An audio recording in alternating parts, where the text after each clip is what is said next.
walang placement fee pag mag-a-apply ka sa cruise line.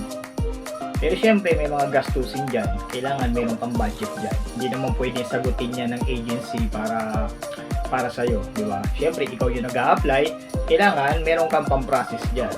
So hindi ito katulad nung sa land-based na may processing, may placement fee, wala.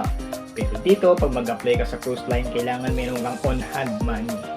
So, saan mo gagamitin yung mga on-hand money na yan? Saan mo gagamitin yung pera na yan? Siyempre, magpa-process ka ng mga trainings. Tandaan po natin na mas malaki yung gagastusin mo sa cruise line kaysa sa mga land-based.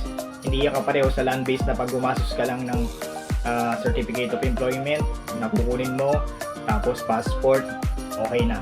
Ibabayaran ka ng placement fee sa halagang mga 20,000. Sa cruise line, ibahin po ninyo. Dito sa cruise line, maraming trainings. Isang trainings lang po dyan ay nagkakahalaga na ng 5,000 plus. Ang sunod na trainings dyan, nagkakahalaga ng mga 1,000 plus. Depende sa trainings, depende sa kukunin nyo.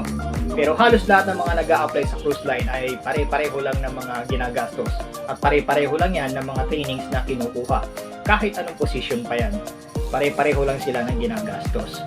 So ano ba yung mga kakailangan mo dyan? So napakaraming trainings, no?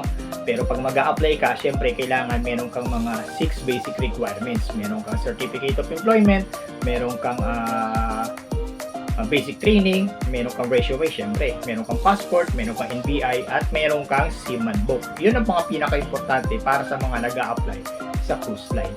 So tandaan natin, wala yung placement fee na katulad ng sa land-based, pero kailangan meron kang on-hand money. Kailangan may hawak kang pera kasi hindi gagastos ang agency sa inyo para sa inyo kasi kayo yung naghahanap ng trabaho.